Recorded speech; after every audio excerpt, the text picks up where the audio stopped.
Krishna, Hare Krishna, Krishna Krishna, Hare Hare, Hare Rama, Hare Rama, Rama Rama, Hare Hare, Hare Krishna,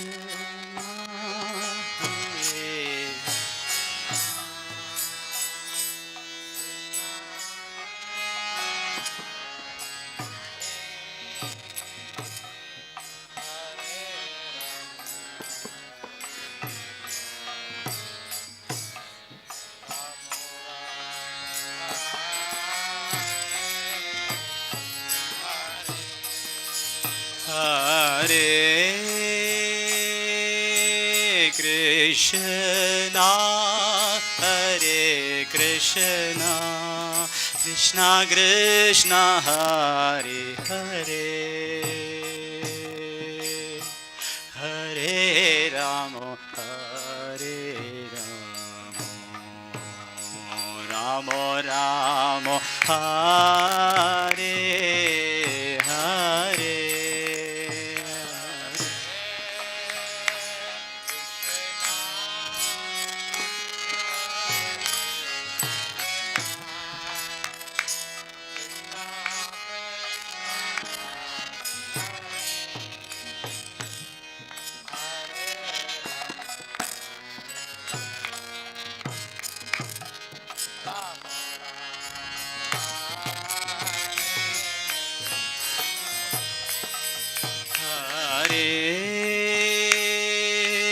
Krishna, Hare Krishna, Krishna Krishna, Hare Hare, Hare Rama, Hare Rama, Rama Rama, Hare Hare.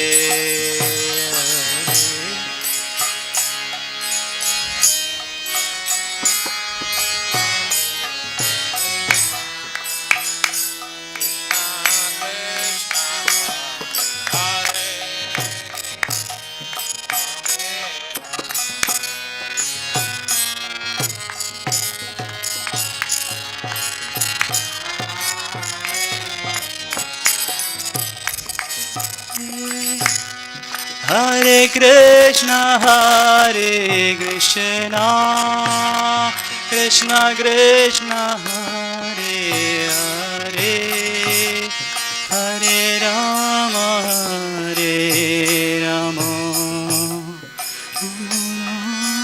Hare Hare, Hare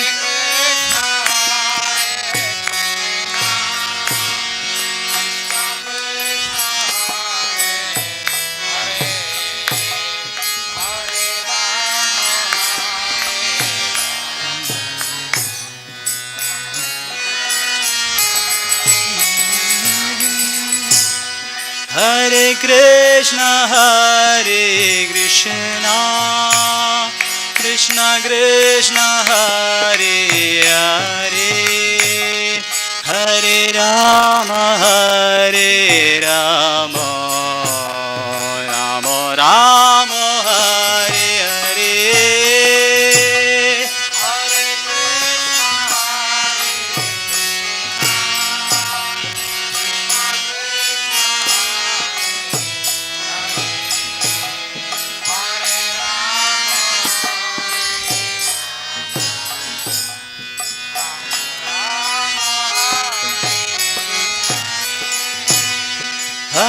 Krishna, Hare Krishna, Krishna Krishna, Hare Hare, Hare Rama, Hare Rama, Rama Rama, Hare Hare.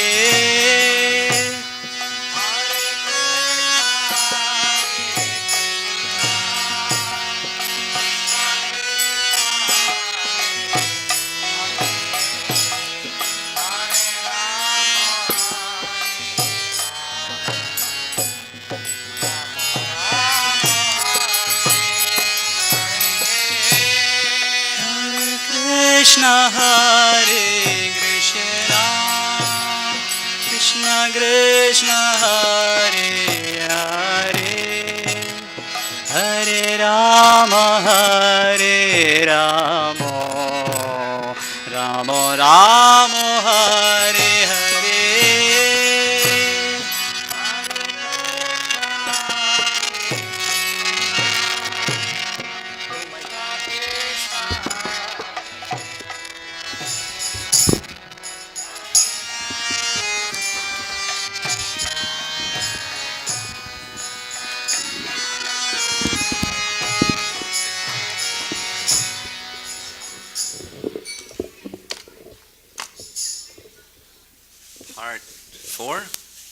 Part 4.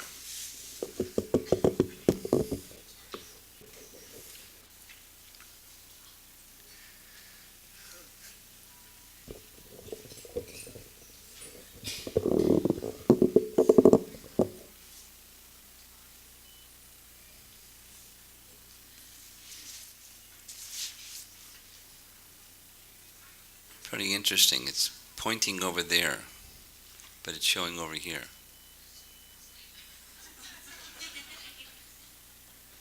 Hi, everybody.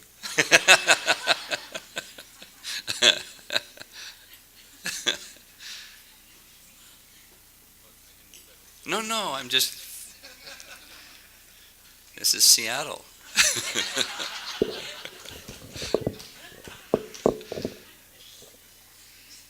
What's next?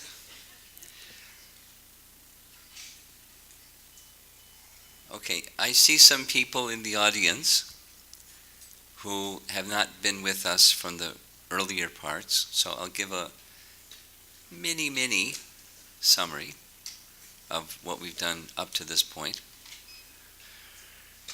and then we'll continue for this evening.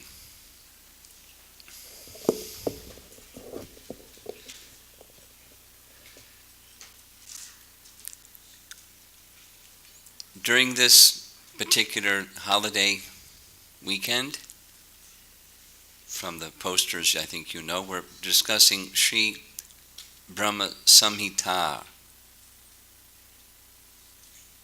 which is a little skinny book. Can I see your book for just a second? Just hold it up in the air here. Just here, let me have it. See, it's really skinny. So, and yet, it's very heavy. And it's heavy because of the extent of the knowledge within it, and the subject matter that it covers. The subject matter that it covers is the absolute truth from the Vedic perspective. The absolute truth, the definition of the absolute truth is given as that from which everything else comes.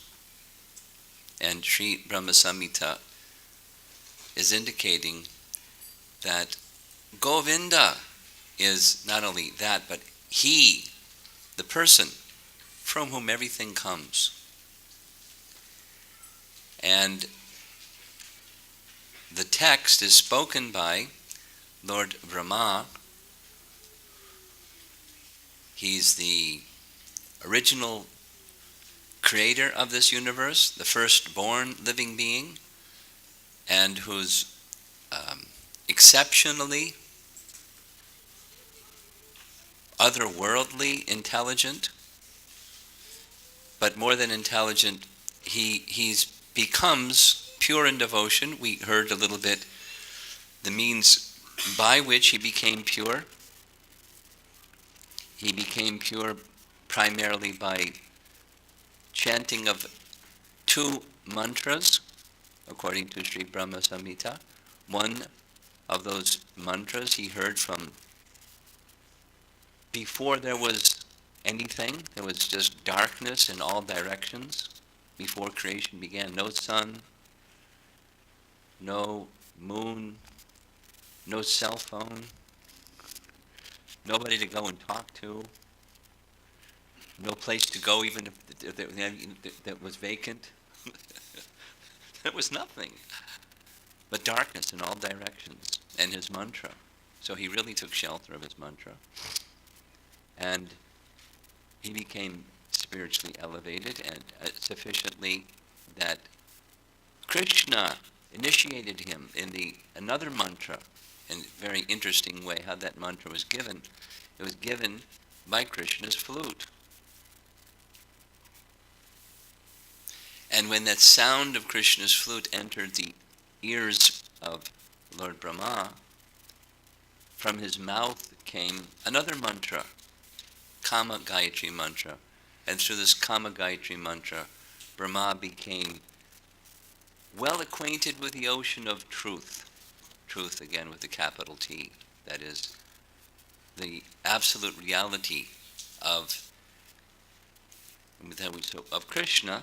So we discussed already Krishna's abode, what Brahma realized, the message through sound vibration that he provides about Krishna's abode, Goloka, what it's like there. It's like it's a travel brochure. You should want to go there because it's really nice.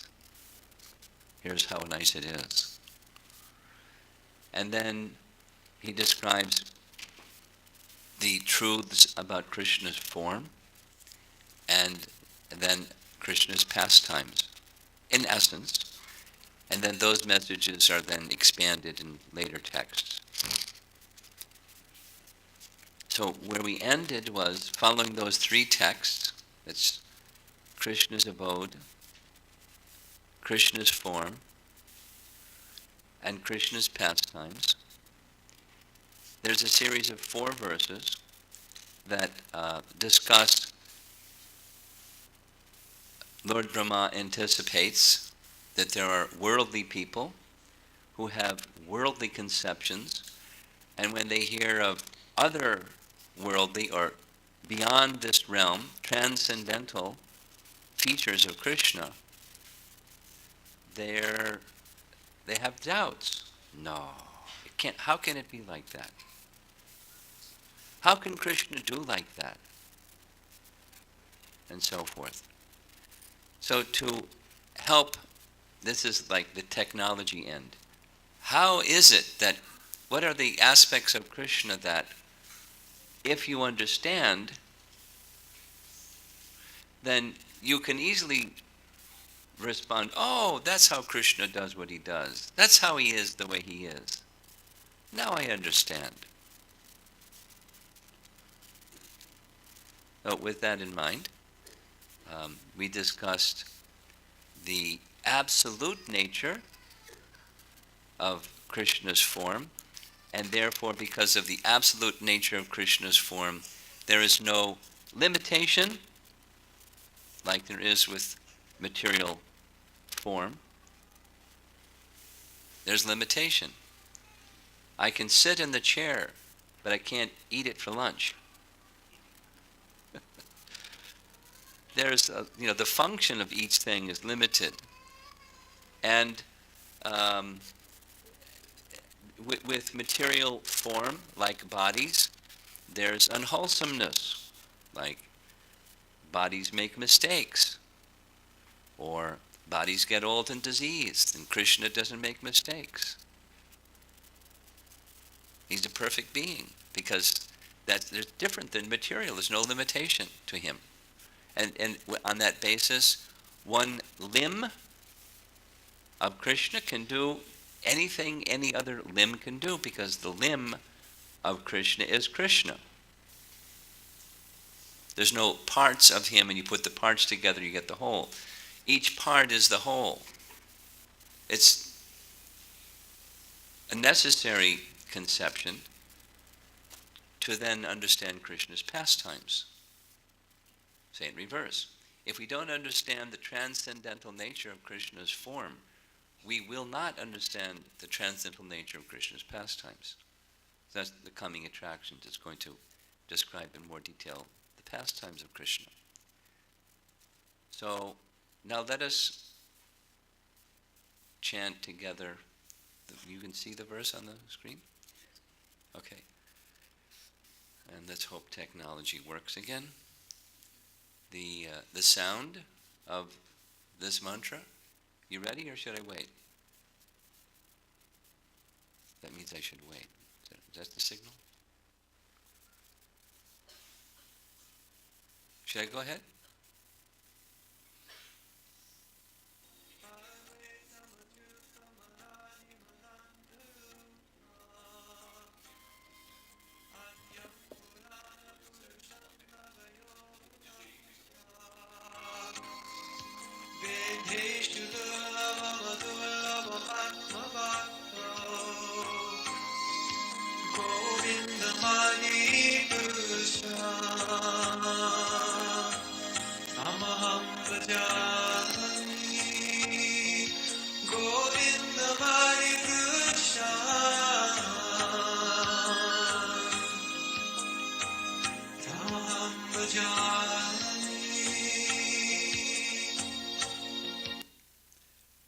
Okay.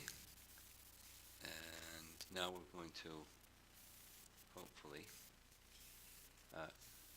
read the translation. I worship Govinda, the primeval Lord, who is inaccessible to the Vedas but obtainable by pure unalloyed devotion of the soul,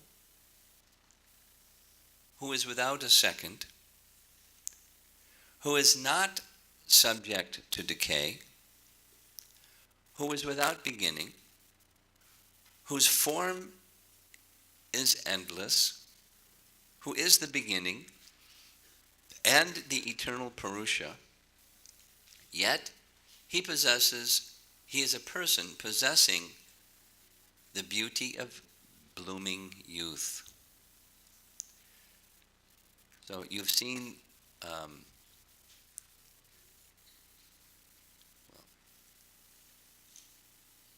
just as a review point, I'm going to review these 4 verses that are a group, okay? So the group of 4 is to help us understand how Govinda can be like this, how he can do as he does, and that therefore his existence, his form, and his abode, and his leelas, they're not imagination, and they're not unwholesome. That's the theme of these 4. And in the verse that we discussed this morning, that's text 32, we found the same Sanskrit phrase that's there in the first verse. Ananda Chinmaya Sad Ujvala Vigraha. That's his form. Vigraha means form. The form of Govinda is full of dazzling splendor. That's this Ujvala. And is of the absolute nature, Satchit Ananda.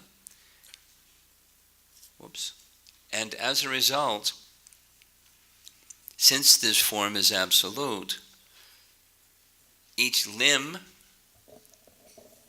is interchangeable with another limb. With his eyes, he can boil an ocean. With his eyes, he can eat. With his ears, he can eat. With his eyes, he can impregnate. And so forth. With his flute, he can call cows. And he can send forth mantras. Not just, do.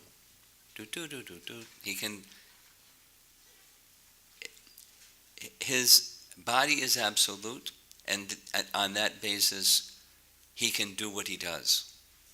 And it's not imaginative or unwholesome. And these points are going to be important later on. So it's worth repeating them. And so this verse is his form, vigraha, once again, is navayovana. Navayovana means eternally youthful. Eternally youthful. It's like we gave the example. Krishna appeared to be 16 throughout his whole life. Never got old and gray and wrinkled and, slow walking and hunched over, and never. Because his body is fully spiritual. Just like when he appeared in the prison house of Kamsa, he was not like an ordinary child appears when a child is born. He was in a full adult stature with garland and ornaments and crown and the symbols of Vishnu. It's not how children normally appear when they're first born. And then, within moments, he assumed a childlike form. Very, very flexible in his appearances. But although he's the oldest, he's eternally youthful. And similarly, apparently contradictory attributes, Bhaktisiddhanta calls it irreconcilable. Reconcile? Do you know what that word means, reconcile? Well, people that do accounting, they know what reconcile is. You have some books, some accounting, and this number has to match that number. And if they don't, you have to reconcile. You have to make them out so that this equals that. They show the same conclusion. So it's irreconcilable attributes. On the one hand, he's eternally youthful. On the other hand, he's the oldest. So how do you reconcile? They're irreconcilable attributes. So how are those apparently irreconcilable attributes of Govinda be understood? And the verse begins by stating, you can't just by academic power. You can't get a bunch of PhDs in a number of subjects and then understand Krishna. He's not to be understood that way. Even if the PhDs are in different parts of the Vedic texts. You get a PhD in Ayurveda, in the science of medicine. You get PhD in Jyotirveda, in the science of astronomy. You get a PhD in how to perform yagyas. You get a PhD in, and you're still not going to understand Krishna. Because that's not how he's understood, but he's understood alone by the Vedas, that portion of the Vedas that is joined or imbued with the chit potency, the cognitive potency, the sat chit, the chit potency, or samvit is another of the Sanskrit terms, means the same thing. The spiritual potency of Krishna, of cognizance, if Krishna gives you that, and the Hladini Shakti, or the essence of ecstatic energy in Bhaktisiddhanta's language. There's a portion of the Vedas that are invested, especially, not all the Vedas, but some of the Vedas have that special potency, and those that do, when you come in contact with those, they awaken bhakti, and as they awaken bhakti combined with these understandings, then you can understand Krishna. Not by empiric wisdom. That's this. So it's the second of these four verses. That's discussing this evening. Then tomorrow morning, two more. Krishna's vigraha, or his form, his identity, cannot be approached by a perfect yogi or a perfect jnani. Jnani means one who, through empiric study of the scripture, tries to understand what's what. The truths of Krishna are unapproachable that way. And then finally, again, there's seemingly contradictory features of Krishna, that it's specifically his potency and the possessor of the potency, Shakti and Shaktiman, the potency and the possessor of the potency. Although they're different, they're non-different from him. Although they're non-different from him, they're different from him, either way you like to say it. So this difference and non-difference theology, which was a core theology of Lord Chaitanya, it became, by the way, a little history is, he didn't use that phrase. Jiva Goswami started using that phrase. And then it became the phrase by which Lord Chaitanya's teachings were known. And one of the verses we'll be discussing tomorrow morning enshrines the scriptural basis for that. And there's many others, but it's at least within Brahma Samhita. There's another one towards the end also that does the same.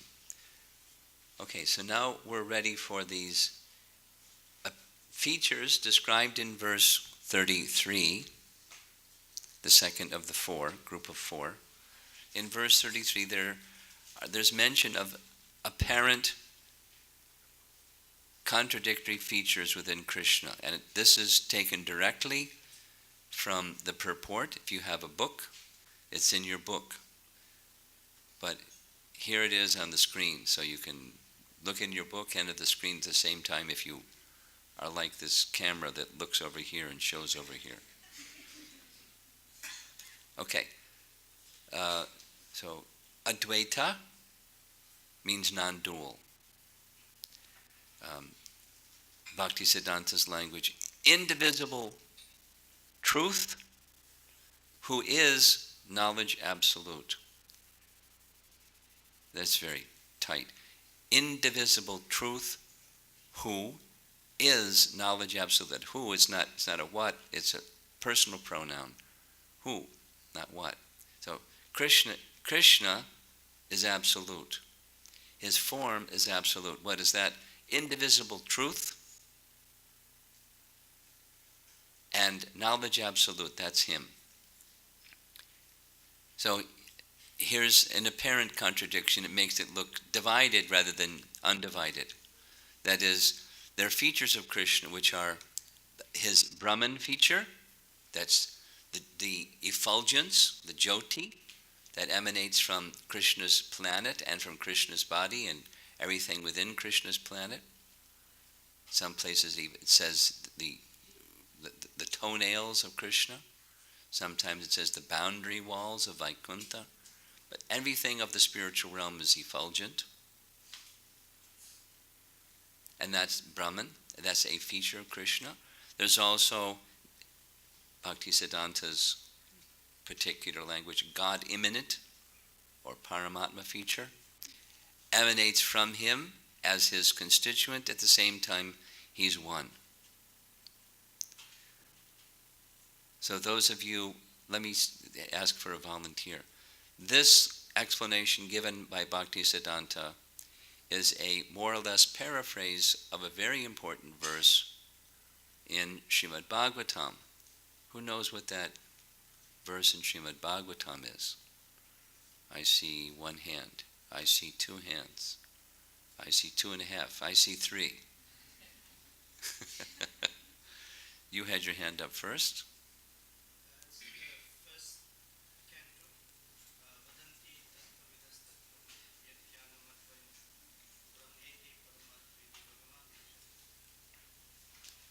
I'll say it again.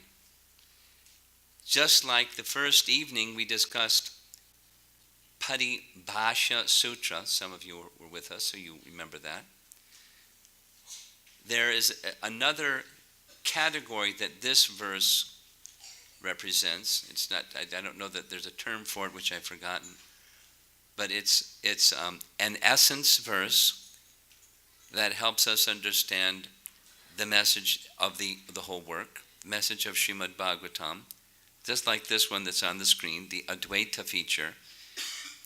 Everything of Krishna's abode is non-dual. So what does that mean?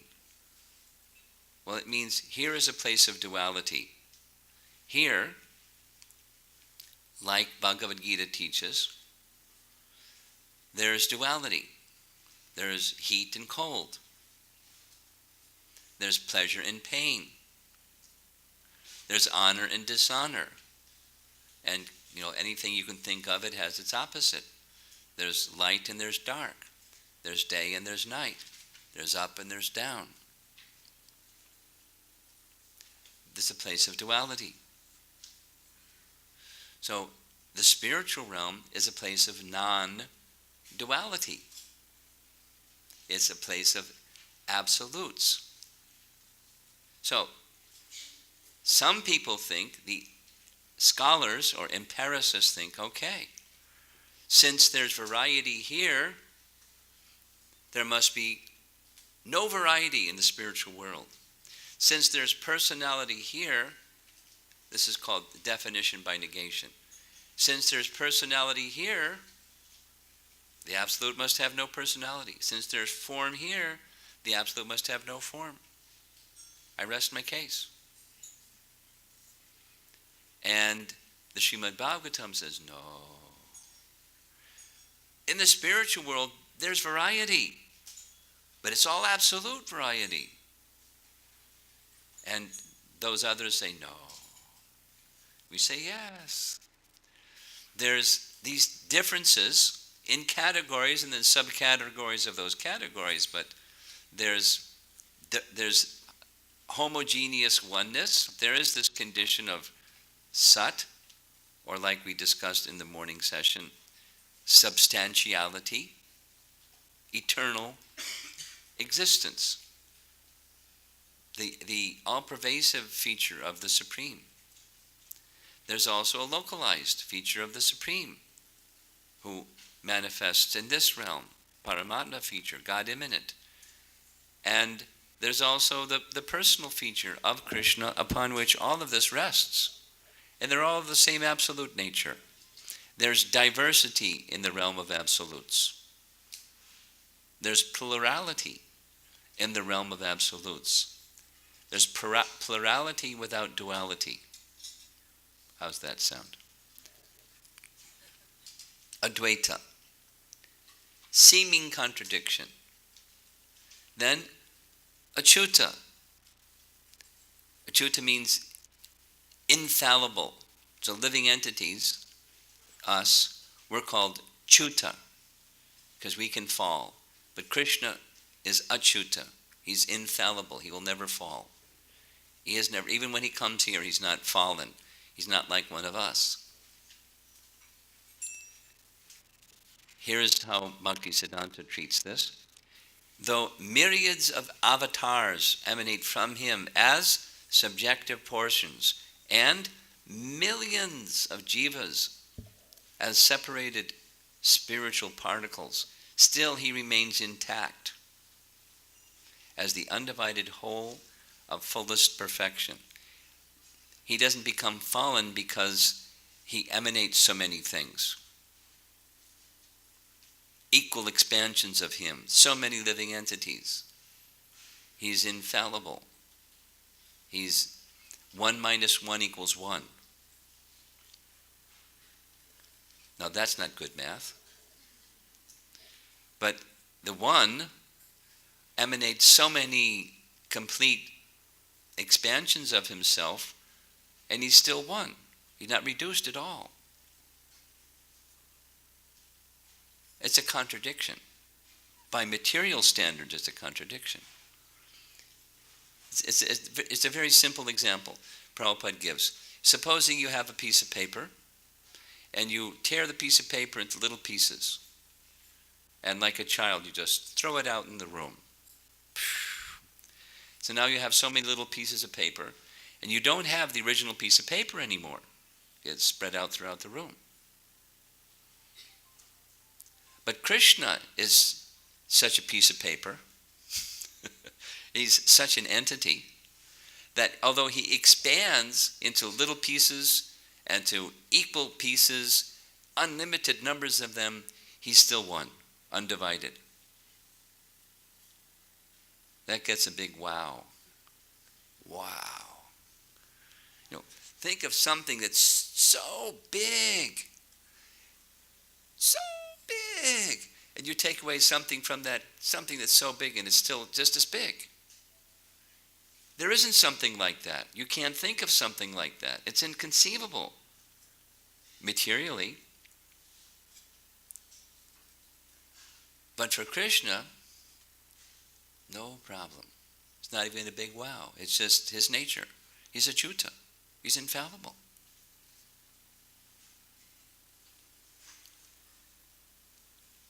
Oops, I'm looking at my screen. Then anadi is another one. Anadi. Anadi means without beginning. Adi is beginning. And the prefix a in front is without beginning. So, though he indulges, interesting language of Bhaktisiddhanta, though he indulges in exhibiting the pastimes of births, etc., still he is without a beginning. Krishna has no beginning, but he takes birth. He is anadi, but he has a beginning, at least apparently. He who has no beginning has a beginning. Well, that's a contradiction.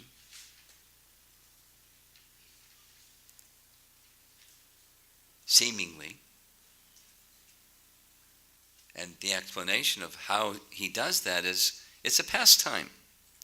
So how do we understand the pastime of Krishna's birth? It's a pastime. And the way he does the pastime makes it clear it's a pastime. How he makes his appearance. Then, Anantarupam. We're just going through the terms within the first two lines of the verse. Anantarupam. Ananta means unlimited and Rupa means form. He has unlimited forms. That's one way. Here's what Bhaktisiddhanta writes. Though he disappears after the pastimes of his appearance, still he is eternal. Or Anantarupam is his form is without end. Ananta Rupam, his form is without end. Although his form is without end, he disappears. As if there's an end. But there's no end. Adya, though without origin, yet he is with an origin in his pastimes of appearance. And Purana Purusham means, Purana means the oldest or old, and Purusha means person. He's the oldest person, yet he's eternally youthful. It's a contradiction. You can be one, or you can be the other, but how can you be one and the other at the same time? Krishna can. Although eternal in existence, he is still a person in the full bloom of youth. And the summary message, Bhaktisiddhanta writes in your Brahma Samhita book, the sum and substance of it is, so this is text 33, although he possesses diverse and apparently mutually contradictory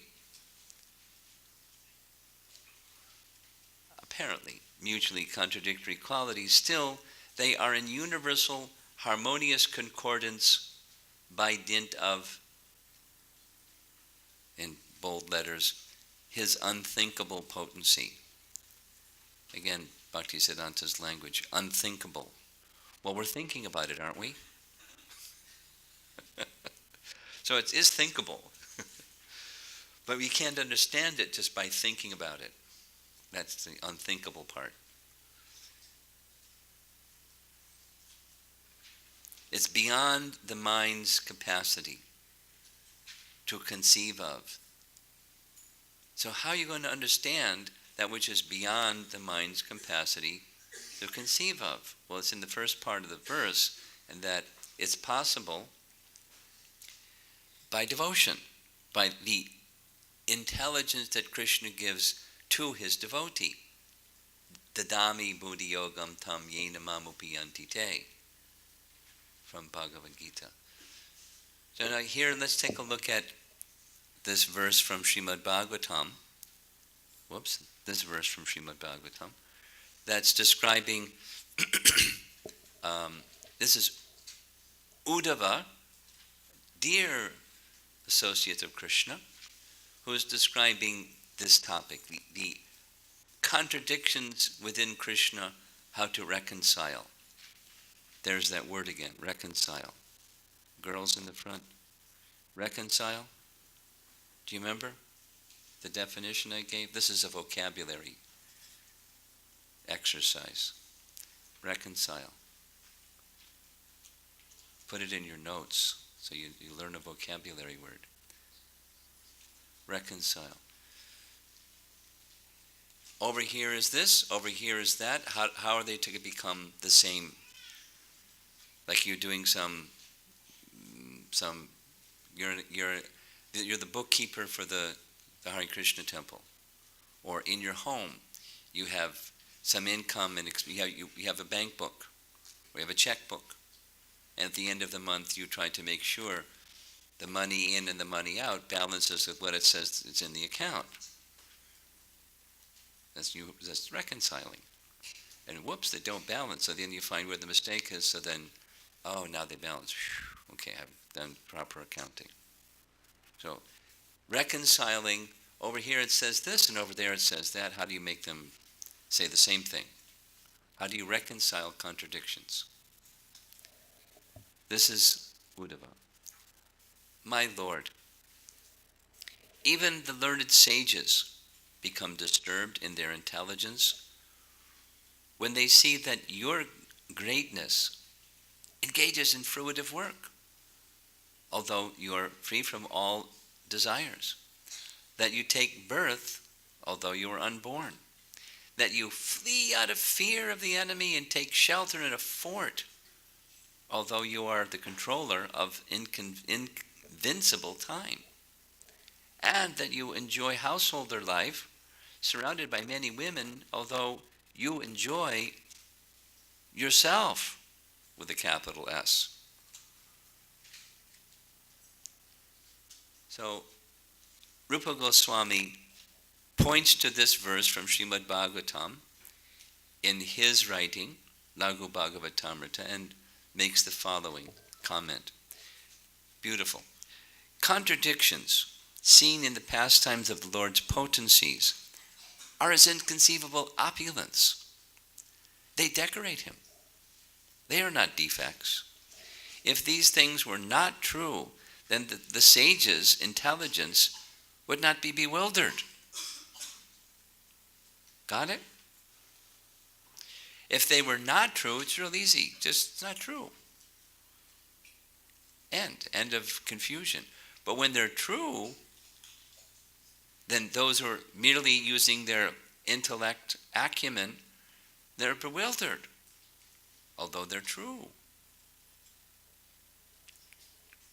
That is not so. The Lord's inconceivable potency is the cause of these pastimes. Whatever he wishes, it manifests. So, those of you that were with us last Thanksgiving holiday, the part 1 of Brahma Samhita that we discussed that time, maybe you can remember this term, Icha Shakti. Icha means desire.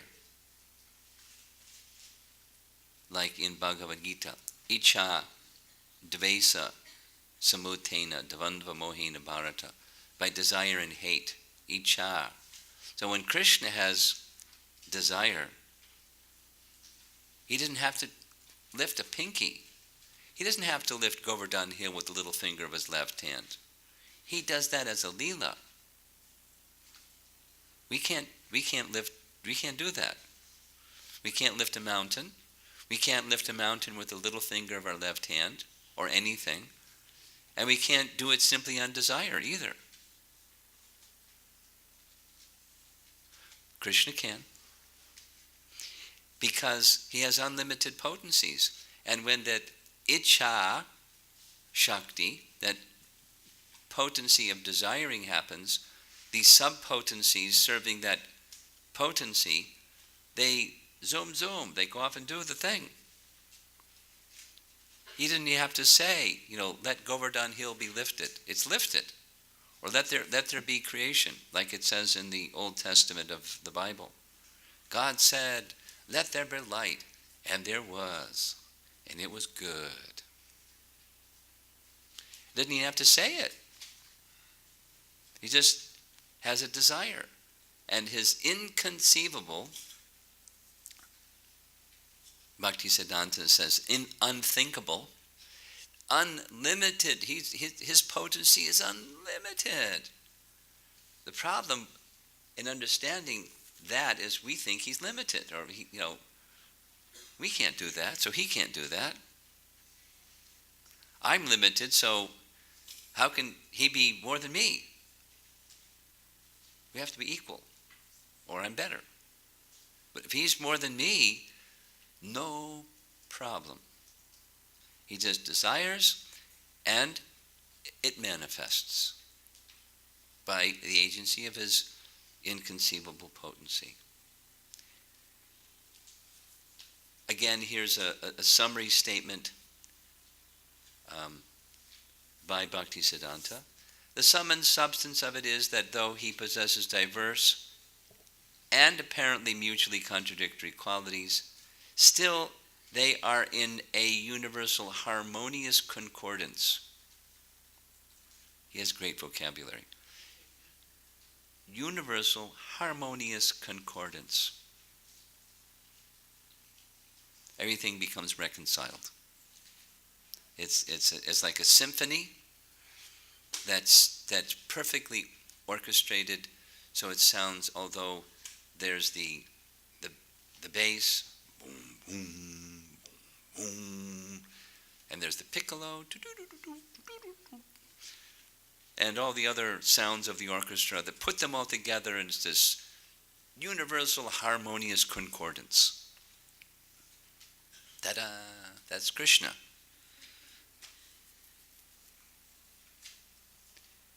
And then he has, right after that sentence comes this sentence. This is what is meant by chid dharma, or chit, because the next word begins with a D, dharma, it becomes chit.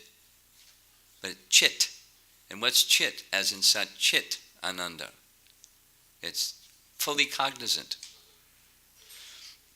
Dharma, or dharma in the sense of the nature of Krishna. Krishna's nature is that he's fully cognizant. Whatever he does and whatever he is, it's in full consciousness. It's not, there's no limitation nor shortcoming, no unwholesomeness, no limitation. Distinct from that which is material, has all of those lesser qualities. And there's a note. Knowing what's coming up, of course, Bhaktisiddhanta knows, but having studied Brahma Samhita, I also know, we're going to hear this same type of language help us understand his pastimes in text 37. And parakiya rasa means the relationship that Krishna has with unmarried gopis or the wives of others. That's immoral in worldly affairs. So it's celebrated when Krishna does those things. And how do we reconcile the unreconcilable? So we need to understand these points to further explain those other points. So we will get to text 37, but you're going to have to remember text 33 when we discuss text 37.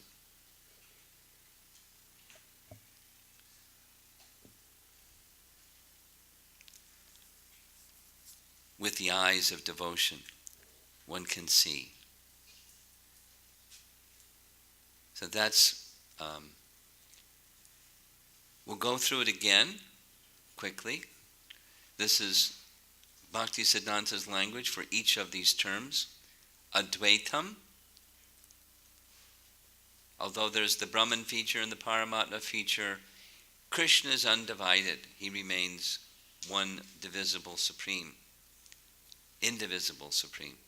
So there are these features. The Brahman features compared to the sunshine, and sunshine comes from the sun globe. So there's the sunshine, there's the sun disk, and there's the sun god, the person from whom the sun disk and the sunshine come. And this is the comparative realizations of Brahman, Paramatma, and Bhagavan, for those of you that are familiar with these terms. These three features, Bhagavan, Paramatma, and Brahman, this is the verse that's being referenced. Those who are perfect seers of the absolute truth, the Tattvadarshis, that's the verse, know well that the above three features of the one absolute truth are different perspective views of the same non-dual entity, seen from different angles of vision, yet the Bhagavan feature is supreme. This is taken from the purport of that verse. So that's the Advaita. Here's Jiva Goswami in his commentary on this verse. I've taken the liberty to cut and paste and share with you what Jiva Goswami says. Advaitam means that Govinda has no equal in the world, just as a king is incomparable to others. Advaitam. No equal. And the reference that he uses is Uddhava, when glorifying Krishna, when speaking to Vidura. He says, Krishna's actions are amazing. They're not to be understood. There's no one to compare Krishna to. He's Advaita. Achyutam, we heard this definition. Living entities come from Krishna, expansions of him come from Krishna, yet he remains undivided. Achyutam. And Jiva Goswami in his commentary writes the following. The all-pervading, indestructible, and supreme in all worlds, that's Govinda, because it's by his mercy that his devotees do not fall. Remember the word Chuta and Achyuta? Chuta means that's us, we can fall. But Krishna's mercy is such that his devotees cannot fall. Why not? He protects them. Why does he protect them? Because he's merciful. He extends special mercy to his devotees. And the example that Jiva Goswami gives is this one. Those of you that are children and read Krishna book, do you recognize this painting? What's the painting? Radha?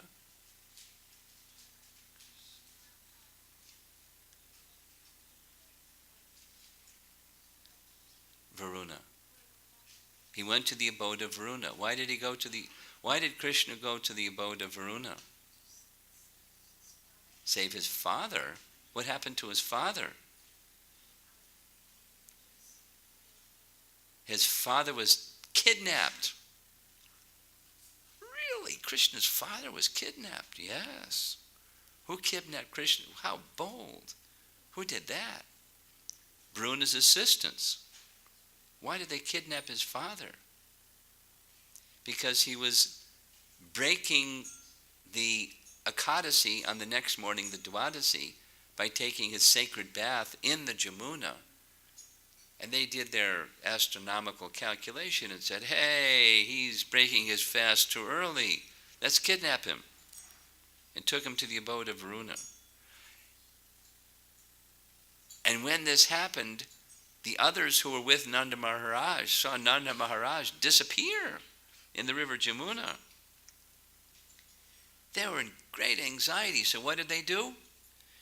Krishna, please help.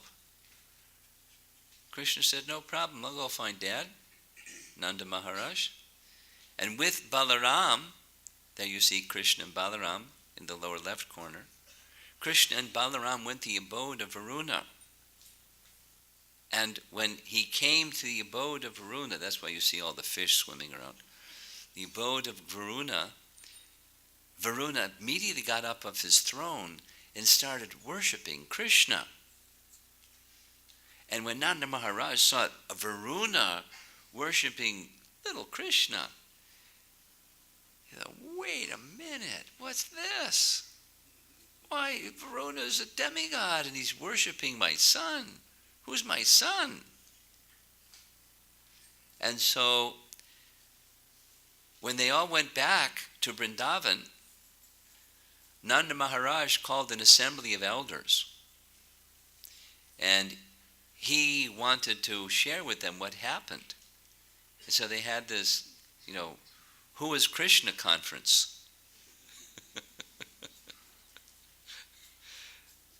And Krishna thought about the situation. He thought very deeply about the situation. And he then considered that he would show them the spiritual world. That's a nice thing to do when people get bewildered. You show them the spiritual world. So Krishna took Nanda Maharaj and the residents, the elders of Vrindavan, to the same place that later Krishna was going to show the spiritual world to Akrura. And he showed the spiritual world to all the residents of Vrindavan. Of course, they're already in the spiritual world.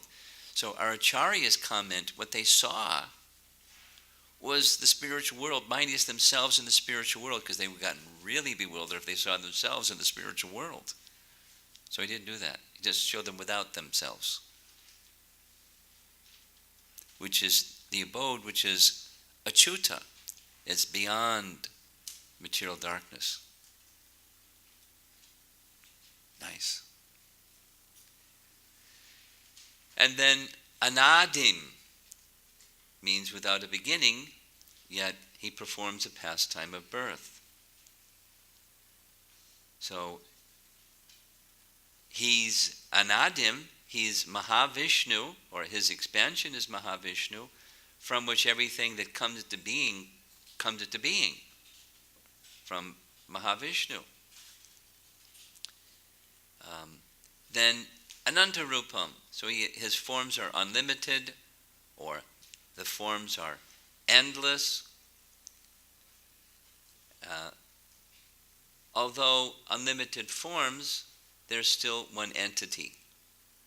A little sharing, this is on this topic. Jiva Goswami discusses in his Bhagavat Sandarbha the following. He quotes a verse from the Upanishads first, Brihad Aranyaka Upanishad, that says, the translation reads, the Supreme Personality of Godhead is blissful and eternal.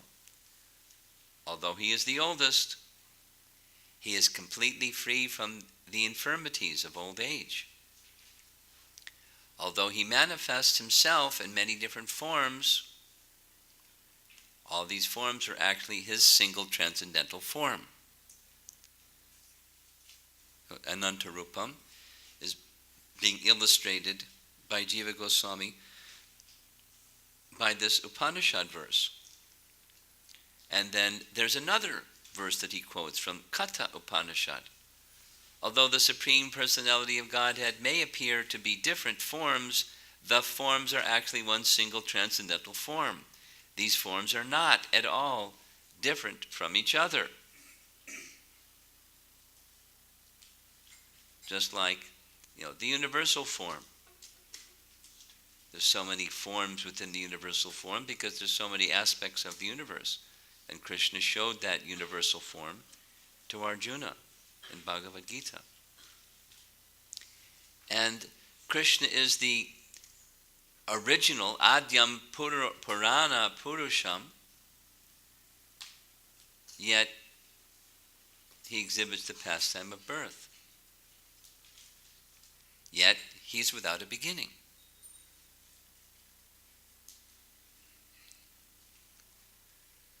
And he remains Navayovana, always youthful. So now, how to understand these contradictions? Well, we're not going to understand these contradictions by being a scholar. Have as many PhDs as you like, and these things will not be understood. So, he remains eternally youthful, but living entities are not like that. We're influenced by the time energy, and the time energy destroys everything. But Krishna's body is never destroyed, and it doesn't undergo these changes like time that forces living entities to go through the cycles of evolution. Time doesn't act upon Krishna that way. Time acts upon the living entity. But Krishna, he doesn't get old. He's eternally youthful. Bhaktisiddhanta writes, his graceful threefold bending form with flute in hand possessed eternal blooming youth and, in big letters, all unwholesomeness that is to be found in limited time and space. He's beyond all unwholesomeness, just looking at his form. Because, again, his pastimes are going to have that same beyond unwholesomeness feature. You notice I'm saying it. I've said it like 20 times so far. Because it's a big problem amongst people that have a material conception and go to the pastimes of Krishna and start having a problem with Krishna.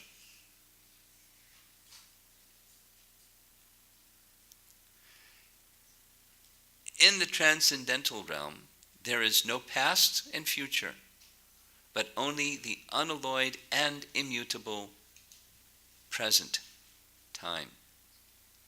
Nice language. How could you say this better? In the transcendental realm, there's no past and future, but only the unalloyed and immutable present time. In the transcendental sphere, there is no distinction between the object and its qualities, and no such identity as is found in the limited mundane region. So like, that example, the fire and its capacity to burn. They're not the same. But in the spiritual realm, an object and its qualities are the same. It's a different set of rules. It's the realm of the absolutes.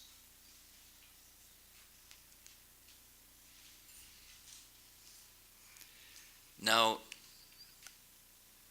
one might think, well, maybe I could go study the Vedas and get the answer to all these things. But Vedeshu durlabham adurlabham atma bhaktau. So the study of the Vedas alone, durlabham, very difficult, as in not possible. And adurlabham is very easy by devotion. So now,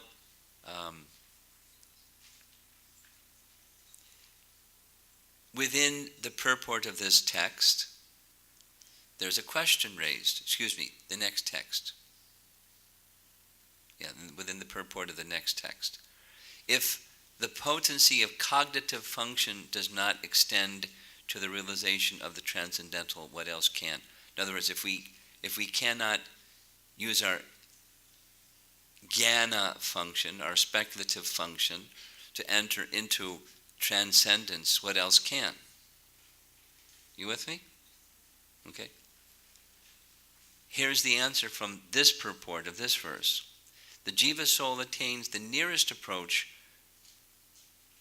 to the absolute identity, that's the previous verse actually, only when the spiritual force of ecstatic energy appears in him by the grace of Krishna. Remember that one? The picture of Bhaktisiddhanta and his statement. We can come closest possible to being like Krishna if we're imbued with, or we're invested with, Krishna's ecstatic energy, Hladini Shakti.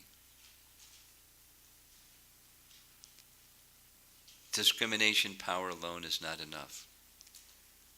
So here comes a real long set of text.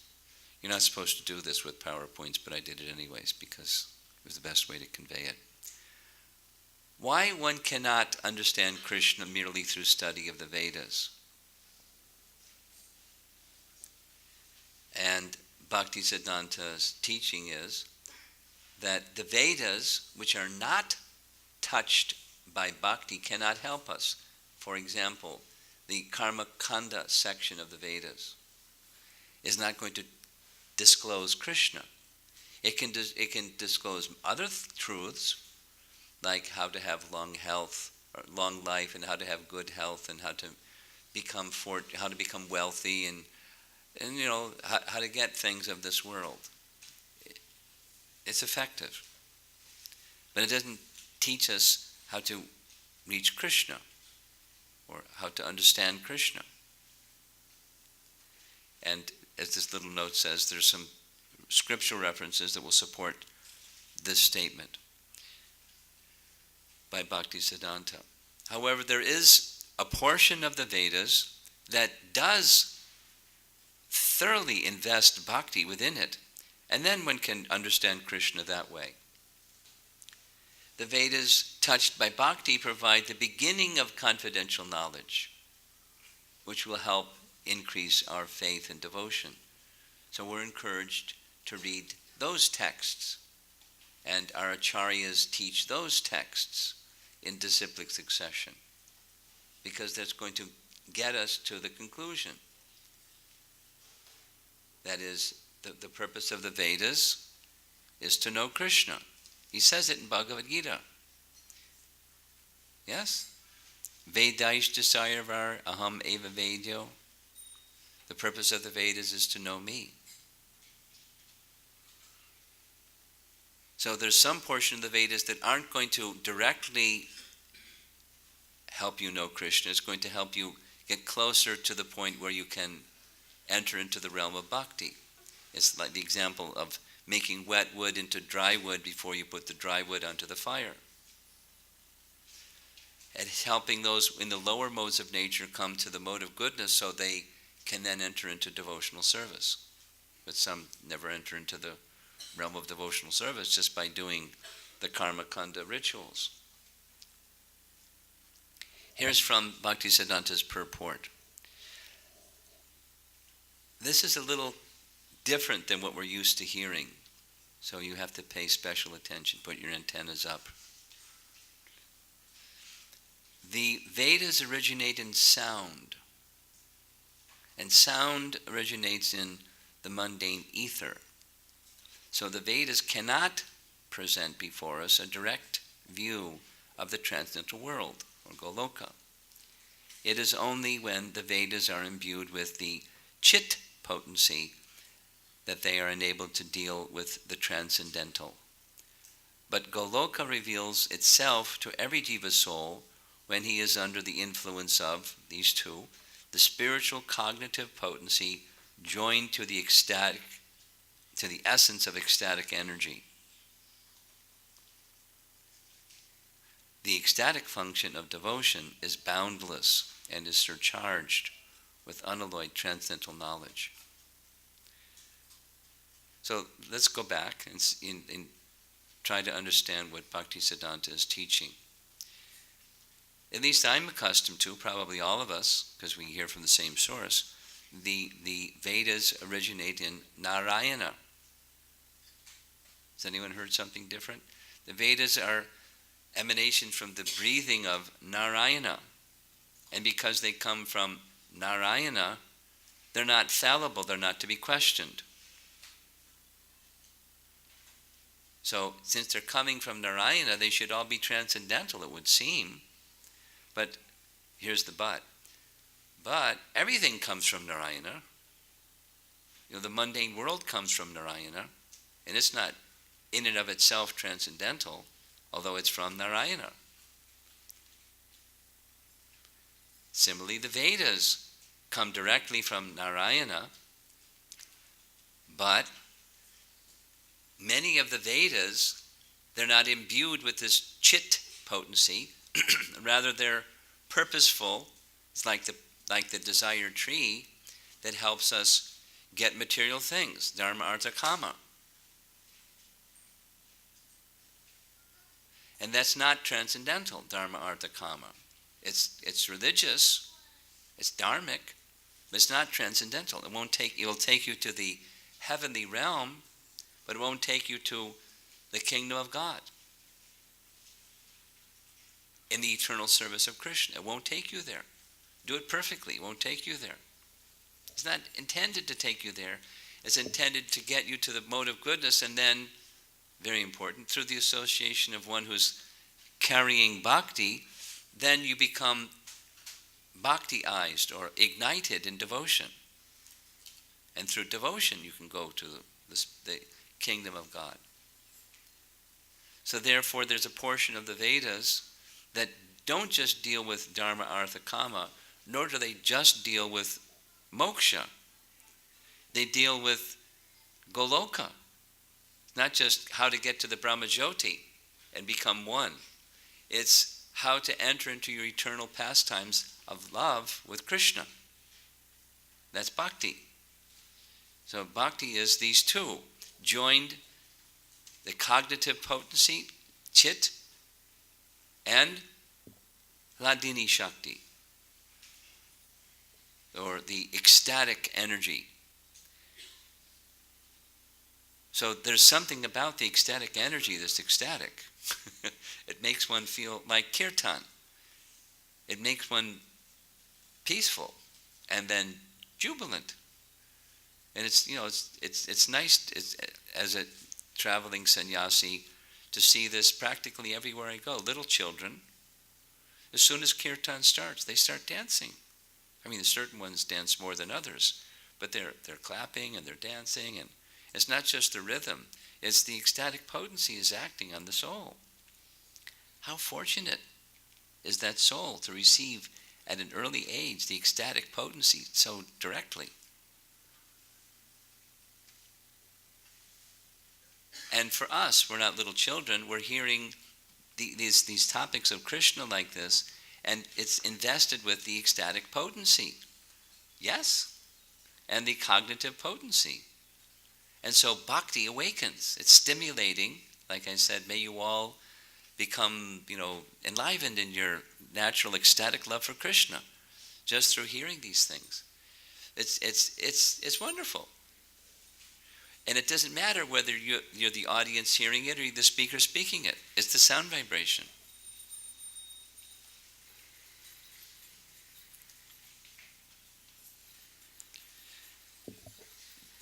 The understanding imparted by the devotional scriptures, they act like a catalyst for our devotion. So the adults, you know what a catalyst is, but our children, you know what catalyst is? Okay. we have a science student that's eager to share what he knows, but let me just say what catalyst is.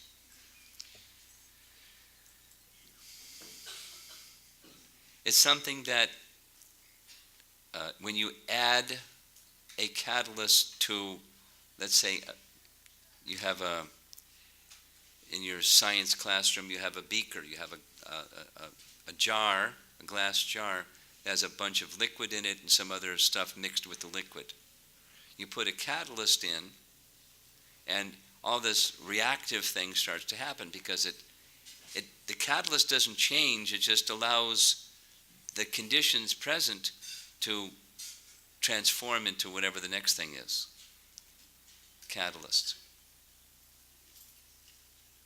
So, similarly, what we're doing right now, hearing Brahma Samhita, or when you attend Srimad Bhagavatam class, or you read Srimad Bhagavatam in your home, that's the catalyst that does what? It takes the heart and transforms the heart, because there's dormant devotion within the heart. It awakens that dormant devotion within the heart. It stimulates ecstatic love because it's the ecstatic potency.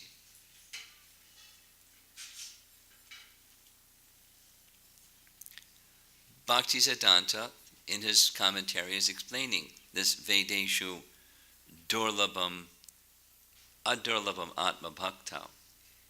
Here's Srila Prabhupada's comment on the same subject from Chaitanya Charitamrita.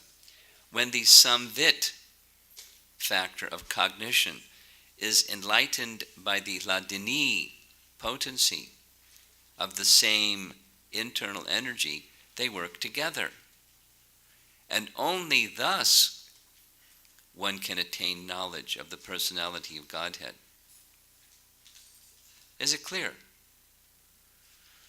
This is, to help us understand the Vedeshu Durlabham. Just by studying the Vedas alone, transcendence is not going to be yours.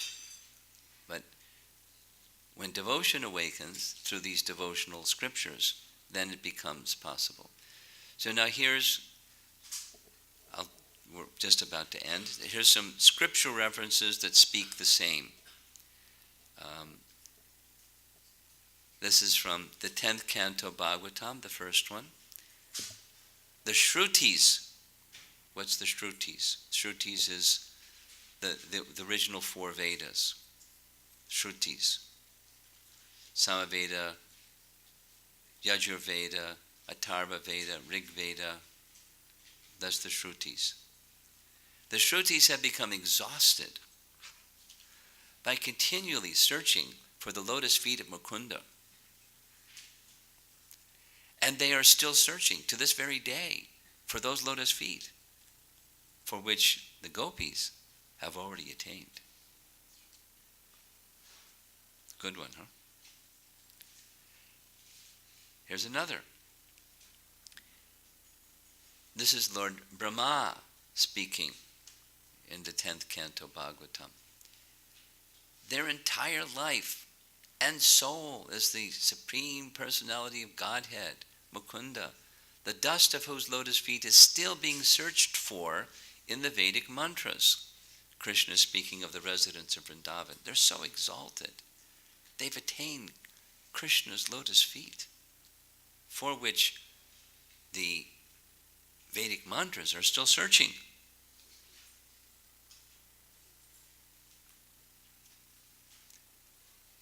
Then here's a quote from Brihat Bhagavatamrita.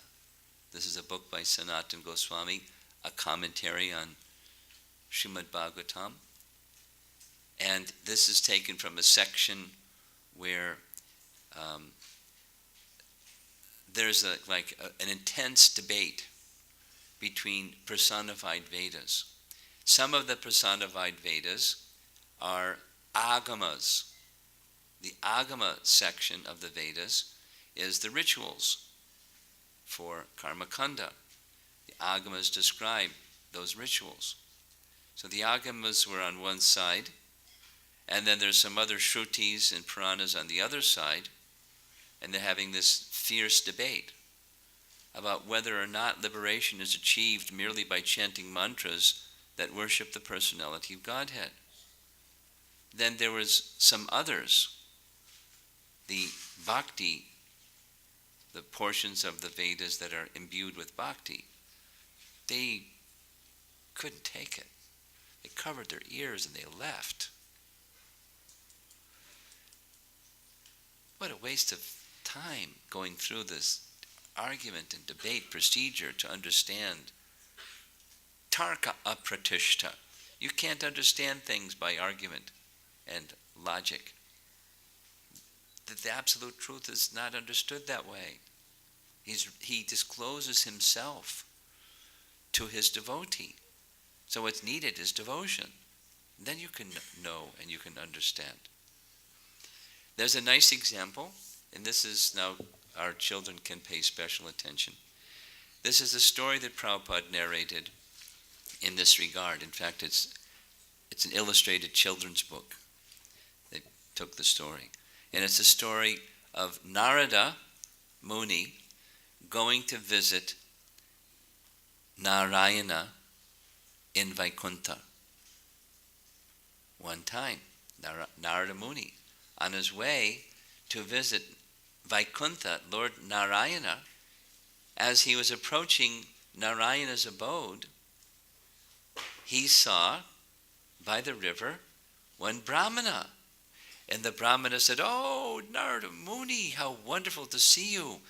Where might you be going today?" "Oh, I'm going to see Lord Narayana in Vaikuntha." "Wonderful. Could you ask him a question on my behalf? Could you ask him, when will I be going to the spiritual world?" So Narada said, "Sure. I'll ask Lord Narayana that question." And later, Narada Muni encountered another person, a cobbler. Simple man, simple profession. The cobbler was saying, "Oh, Narada Muni, how wonderful your association, coming to see a lowly personality like me. My life is filled with special fortune today. Please tell me, where are you going?" "I'm going to see Lord Narayana at Vaikuntha." "Could you ask him on my behalf, when will I return to him in the spiritual world?" "Sure, I'll ask him that question on your behalf." So Narada Muni went on his way to Vaikuntha because he had a special pass, a pure devotion pass. He could go wherever he wants. And as he came before the personality of Godhead, Narayana, in Vaikuntha, this is his assembly hall in Vaikuntha apparently,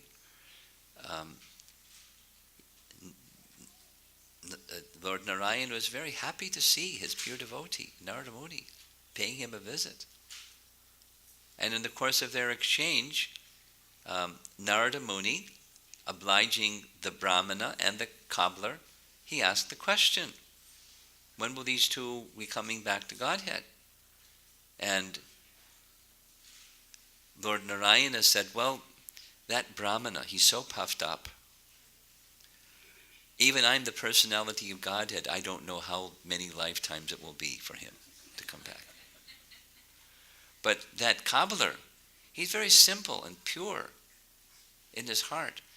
You can tell him that that he'll be returning back to Godhead at the end of this very lifetime." So Narada said, "Very well, I'll convey your reply." And then Narayana said, if you, just to see why it is like that, then you can please just ask them or state, when you saw me, what I was doing. And you can tell them that Narayana had a needle, and through the open end of the needle, he was passing an elephant through the eye of a needle. And see what their response is, and then you'll understand why I said what I said. So when Narada Muni came to visit the Brahmana, "Oh, how fortunate you went to see Lord Narayana. Did you remember to ask him that question?" He said, "Yes." He said, "Well, he finds you so puffed up, he doesn't know how many lifetimes it will be before you come back to Godhead." How insulting. "I don't believe you went to Narayana." Narayana would not say something like that. "I'm pure Brahman. Tell me, what was Narayana doing when you saw him?" "Well, Narayana was passing an elephant through an eye of a needle." "Oh, I don't believe you. You never went to Narayana, you're just making things up." And then when Narada Muni came before the cobbler, he told the cobbler, "Narayana said, at the end of this very lifetime, you'll be going back to Godhead." And the cobbler said, "Oh, my Lord Narayana, he's so merciful, he's so wonderful. And by the way, my dear cobbler, when I saw Narayana, you know what he was doing? He was passing an elephant through the eye of a needle." And the cobbler said, "How wonderful my Supreme Lord is. He's full of transcendental potency." And Narada was a little surprised at this uneducated Brahmana's response, and he said, "Can you tell me how it is that you so easily can accept that he was passing an elephant through the eye of a needle? Doesn't that seem inconceivable to you?" And the cobbler was standing near a banyan tree, and on the ground there were many banyan seeds. So he picked up one of the banyan pods. Inside the pod there's many seeds, and he said, "See this banyan pod? Inside this banyan pod there's many, many banyan seeds, and each one of those seeds represents a banyan tree. And each one of those banyan trees, when fully grown, is bigger than many elephants. So if my Supreme Lord Narayana, he can put many, many banyan trees inside this little pod, what difficulty is it for him to pass an elephant through the eye of a needle?"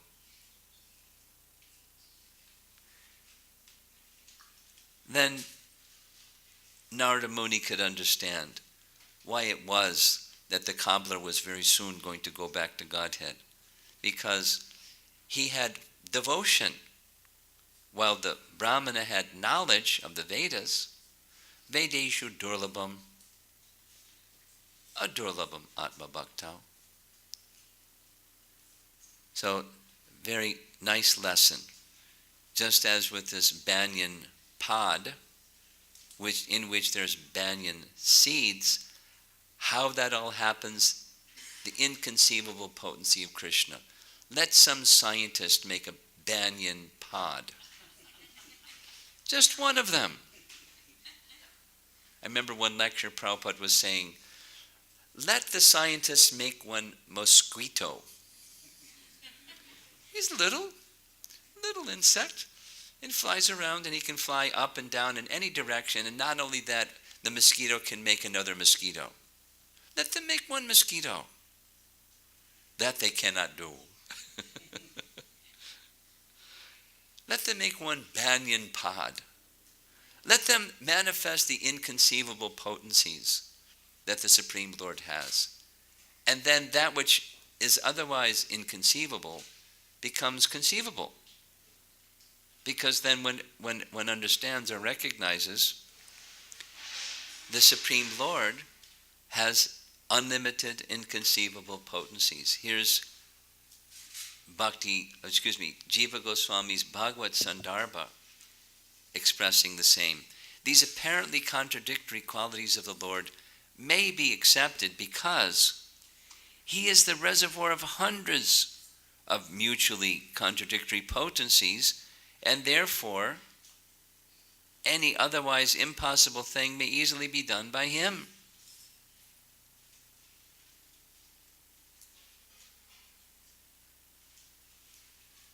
Is it clear?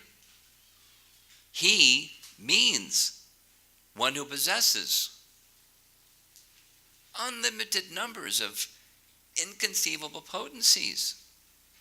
And those inconceivable potencies do these contradictory things because he has them. They're within him. They are him.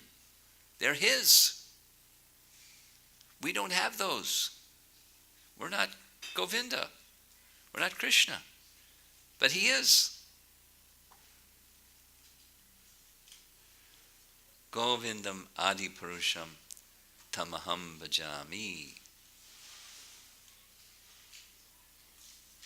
So that's verse 33. And tomorrow morning, 34 and 35, we'll conclude that little section. Hare Krishna. Any comments or questions? Yeah.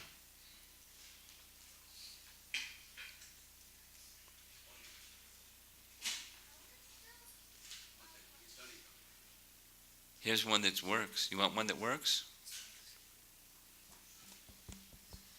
How is the Adya different than the Anadi? How is the word Adya different from Anadi? They're similar. Adya means original. And Anadi means one who has no origin, specifically. Okay? Similar, but not the same. Yes?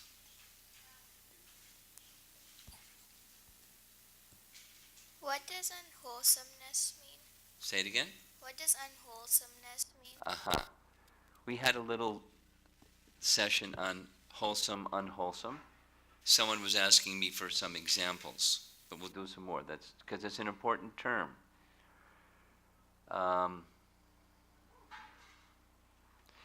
You know, there's this big store called Whole Foods, right? You've heard of that place. And there they promote our foods are wholesome. And unwholesome is foods that have preservatives and pesticides and, you know, harmful stuff for your health. It's unwholesome. But they claim our food is wholesome. So that's an example of, in our contemporary life, of using wholesome, unwholesome. So now with the distinction between forms, like, you know, we have a body. So our body gets diseases. Ever get sick? Sometimes. So Krishna doesn't get sick. There's no unwholesomeness in the form of Krishna. Krishna doesn't get old, although he's the oldest. He's eternally youthful. He doesn't have that unwholesomeness of old age. His body doesn't die. That's kind of unwholesome, really too bad, unwholesome. Or, like I mentioned, make mistakes. You ever make a mistake? Well, some years ago maybe you made some mistake. So I had a science teacher who said, yeah, I remember, you know, in 1978 I made a mistake. So, but Krishna doesn't have that unwholesomeness.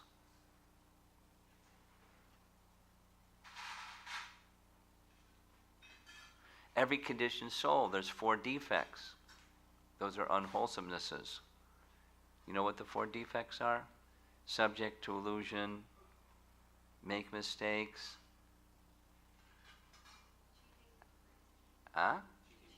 Cheating propensity. That's unwholesome. But Krishna doesn't have that. So, now, applied, Krishna runs from the battlefield. You know that? Ranchor. You've heard that name before, Ranchor? When Kaliyavana came to attack Krishna, Krishna could destroy him, no problem. But Krishna ran. And Kaliyavana is running after Krishna. Come back, you coward. You're afraid of me. Krishna's looking over his shoulder, just out of reach of Krishna, just out of reach of Kaliyavana. So Kaliyavana tried running faster, and Krishna ran faster, just a little bit. So Kalyavana couldn't reach him. That's unwholesome, apparently. But it was a pastime. Krishna led Kalyavana into a cave where Muchukunda was. Muchukunda kicked Muchukunda, "Get up, you coward!" And Muchukunda turned, and from his eyes came fire, and Kalyavana burned to ashes. So it wasn't out of fear he was running from Kalyavana, but it looked like, because that's an unwholesome, a cowardice on the part of a Kshatriya. That's unwholesome. You get the idea? Something that's like impure or a weakness or a defect, unwholesome. And in Krishna, there's no unwholesomeness. In that which is eternal, full of knowledge and bliss, it's absolute. There's no unwholesomeness. Something else? Yes? Our children are 3 for 3 this morning, or this evening. Krishna Maharaj, in this one slide where you mentioned like the Vedas are, there's like quotes where the Vedas are still searching for the lotus feet of Mukunda, but the gopis have found the lotus feet. Yes, I remember that one. Yeah, so in 2 verses there was the use of Mukunda. Yeah. So is there any significance to that, or is that just like a coincidence? I mean, like, What's the punchline of your question? Not the whole background. So like in both those verses, it mentioned like the lotus feet of Mukunda. Yeah. So is there any significance to like? Why? Yeah. Why using that term? Yeah. Why using Mukunda? Okay, sure. You've read Bhagavad Gita, and in the early chapter, the first chapter of Bhagavad Gita, Arjuna addresses Krishna in a number of different ways, Rishikesh, and so on.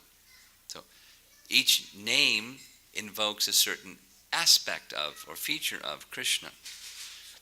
Mukunda addresses he who is the giver of liberation.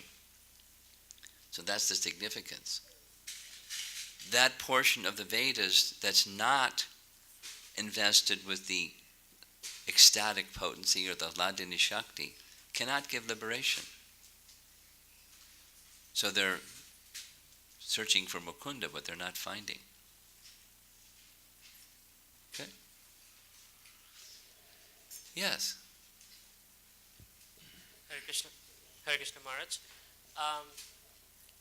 I understand Chit means cognition. And there are 2 words, Chit Dharma and Chit potency, that were mentioned. Chit Dharma you mentioned about its transcendental nature. That's, I think, Jiva Goswami defined that. This is a college question, I can tell. And the Chit potency you mentioned was the spiritual cognitive potency. I'm just trying to understand, like, the connection between cognition as Satchit Ananda and Chit Dharma and Chit potency. Like, well, Dharma, the way that Bhaktisiddhanta was using the term, is not religiosity, but the essence of one's being, as in, Sanatana Dharma, the constitutional position of the living being. The constitutional position of the living being that's invested with or empowered by the cognitive potency is distinct from the unwholesomeness or the limitations of matter. When your consciousness becomes Krishna conscious, then the activity, the essence of the living entity is restored, unlike the unwholesomeness or limitedness of the material position, the conditioned position. so that's when we're able to reconcile the... Yes. Okay. Yes. Yes.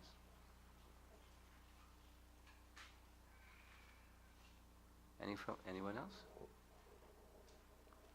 Okay.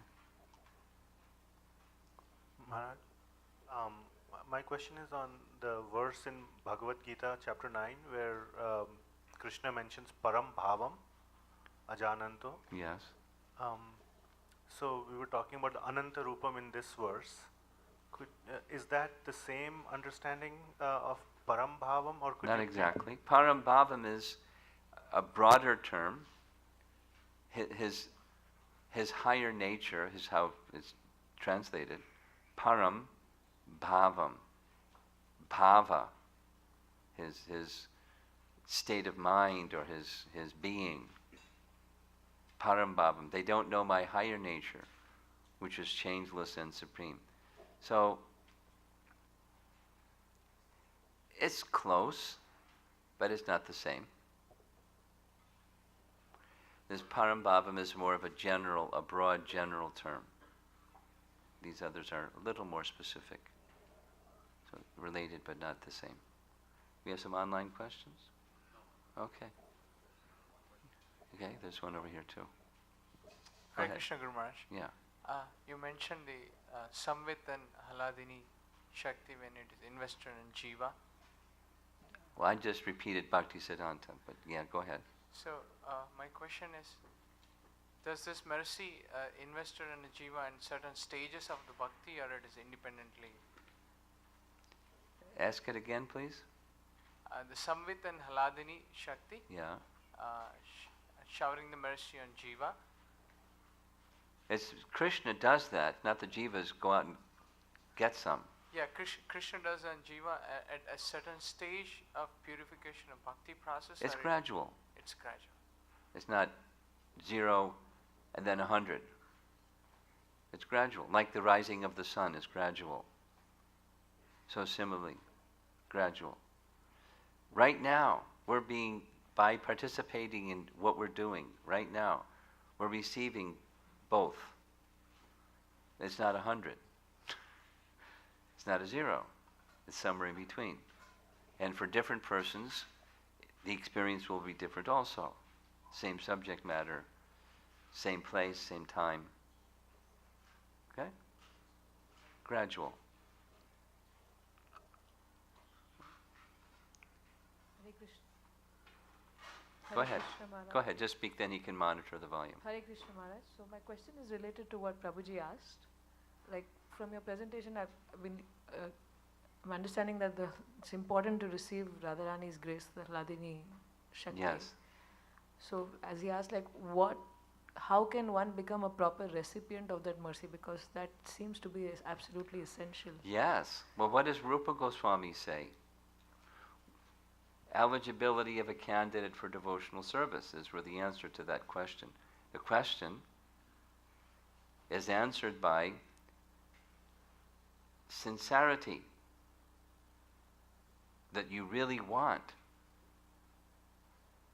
And then Krishna will test our sincerity. Are you sure you really want? I'm paraphrasing Prabhupada's teaching. Are you sure you want Krishna? What if there's a little trouble? You really want Krishna, or you want relief from your trouble? And you say, no, Krishna, I really want you. Let the troubles come. I just want you, because you will carry me beyond those troubles. Oh, they're really sincere. What if there's a little sense gratification? A little. On the side, little sense gratification. Are you sure you want me? No, I don't want that sense gratification. I want you. Oh, they're very sincere. Then I'll give myself to them because they really want me. So that's the qualification. That's the sincerity. And Rupa Goswami takes it further and says that intent, that sincerity, eagerness, can be called by the term lolium, or greediness for that, like intense longing for that relationship with Krishna, loving relationship with Krishna, serving Krishna, nothing but Krishna, Krishna, Krishna, Krishna. That's so that's the eligibility for devotional service. And then, like this other question, there's degrees of it. Well, a little bit. So Krishna smiles and says, okay, a little bit.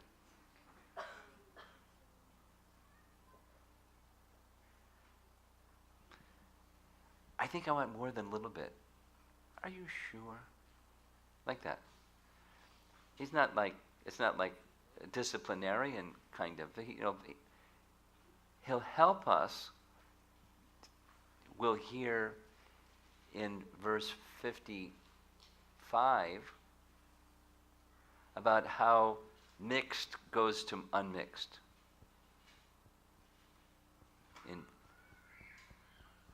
From desiring material to the position of desiring only spiritual, there's a transition, and it's discussed in verse 55. Very nice verse.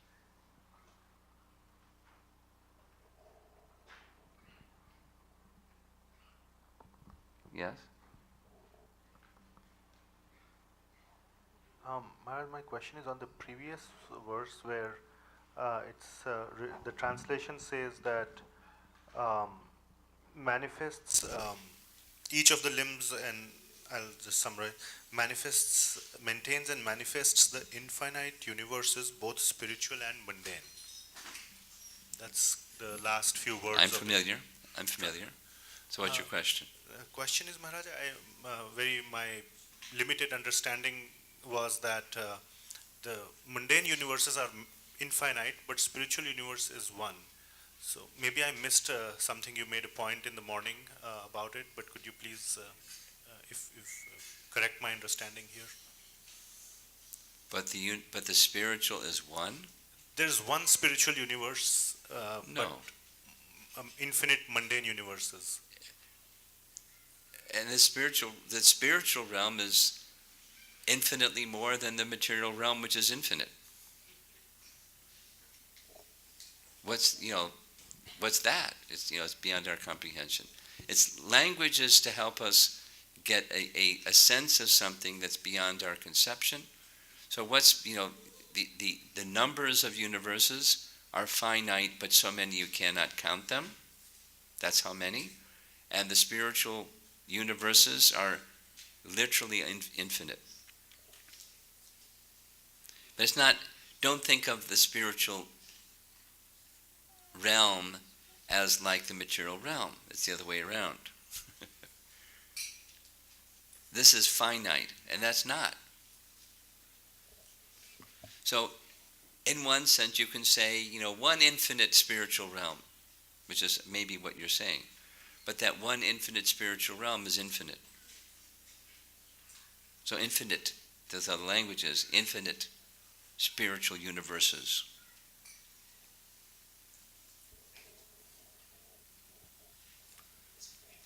Hare Krishna Maharaj. Maharaj, from our morning discussion, I was thinking one thing that we discussed. Krishna has 64 qualities, and 4 of them, the 60 qualities Vishnu have, but only 4 of them which only Krishna possesses. Correct. And one of them says that he performs wonderful variety of pastime and he is surrounded by devotees. So I was thinking in Vishnu Loka also, Sure. there must be other devotees who Yeah. are serving the Lord. So There Lord are. Lord is there, and there are pastimes. Yeah. So, and we say that Vishnu has only 60 qualities and not those I 4. understand your question. Thank you, Maharaj.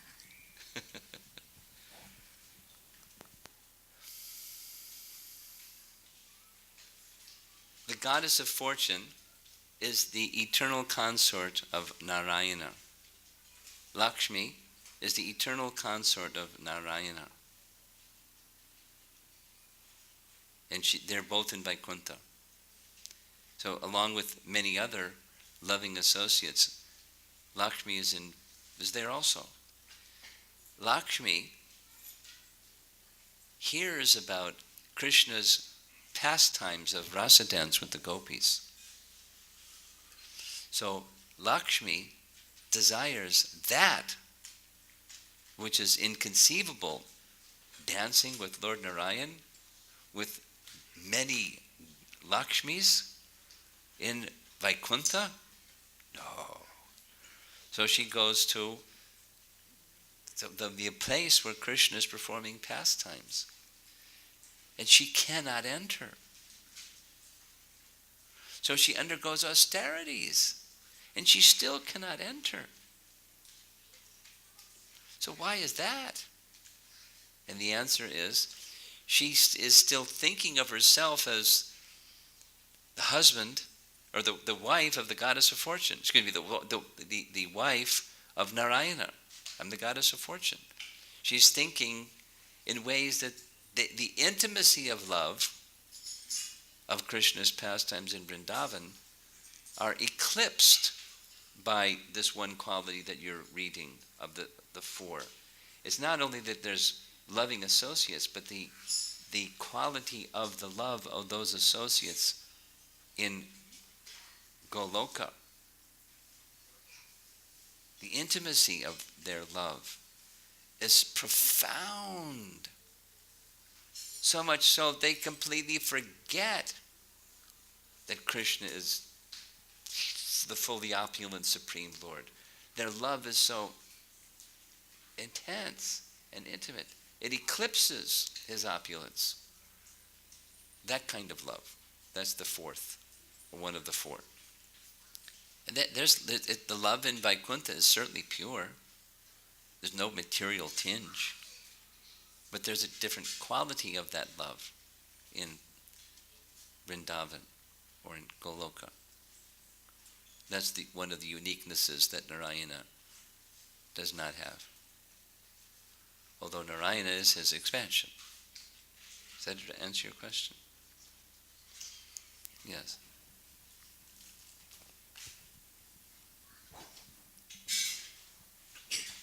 So Maharaj, the same follow-up question on that one. Okay, we're on a roll here. Yeah. So can we, because I heard that it is not that Lord Narayana doesn't have the 64 qualities, but he doesn't exhibit that 4 qualities because of, if that is not the case, then how can we say that? It is also said that the emanations from Lord Krishna are also complete and infinite, right? Possessing all the qualities of Krishna, then how would that statement be true?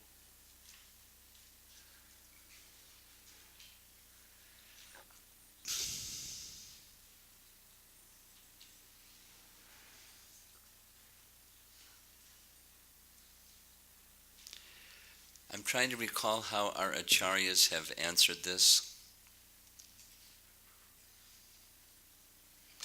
They use, I can't think of the exact example they use.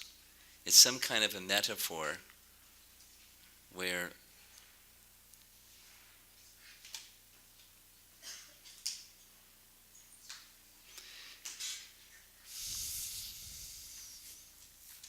I can't recall. The potencies of Narayana are the same as the potencies of Krishna. So the potencies are the same, just like a candle lights another candle. The next candle is of the same potency as the candle from which it was lit. So the potencies are the same, but the qualities are not the same. I mean, Narayana, one of the qualities, for example, is flute playing. So do you mean to say that he has the same quality as Krishna, he just doesn't pull his flute out of his pocket or something? Huh? The potencies are there, but there's an aspect of Govinda that as he expands, I mean not directly, but as he expands Narayana, all the potencies are there, but these 4 qualities are exclusively within Govinda and not within Narayana. That's my understanding. But I'm trying to remember how our acharyas explained this, and it's by some metaphor. It makes it really simple, and I can't remember it. So, but again, as one candle lights another candle, the potency, the same illumination power is there in the second candle as the original. So potency-wise, they're the same. But there's qualities within Govinda that are not similarly transferred and transmitted, simply not exhibited by Narayan because, like, whatever the reason he doesn't exhibit them. I don't know where that idea comes from.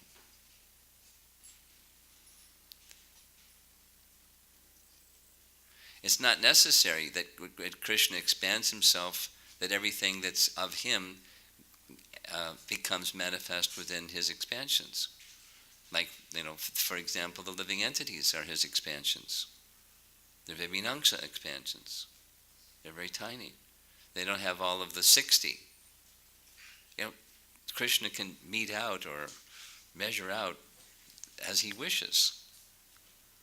So he has 64 qualities, and 60 of them are passed on to Narayana. And look at what those 60 are. The last 5. The 60 that Narayana has or Vishnu has, that Lord Shiva and Lord Brahma don't have. Look at the ones that Lord. So look at the examples, and you can see. These are unique in Krishna, in Govinda alone.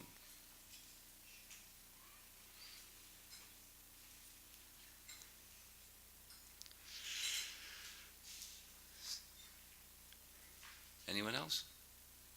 We're done. Thank you very much. Srila Prabhupada ki jai.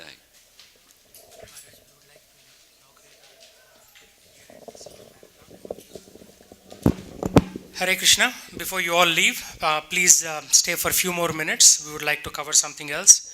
In the presence of His Holiness Romapada Swami Maharaj, we would like to inaugurate our December marathon. So, Amar Prabhu, can you get the slides up? Okay. So, the goal of this marathon is to give happiness to people.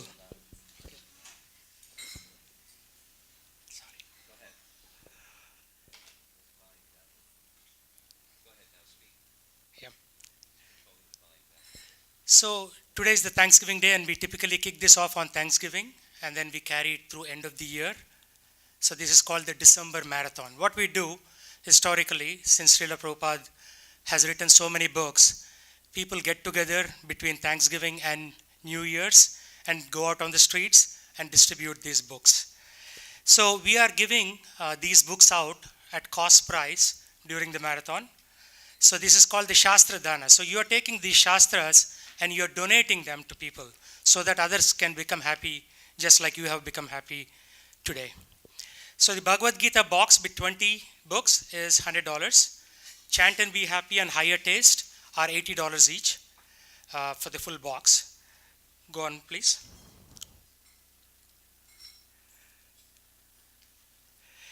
So we have started something called the Burrito Sankirtan in Seattle. So what we do, we want to give prasadam along with books. So we have Manoj and Mataji who work together and basically produce all these burritos in the temple kitchen downstairs. We offer them to the deities, and then we carry them to the Seattle city and we give them out. So we typically do 100 to 120 burritos every week, and we distributed 500 on Gaura Purnima Day. Here are some quotes. You could read them, or you can come to me for the presentation later. Madhavendra Prabhu, when he was distributing books, he had some very good realization.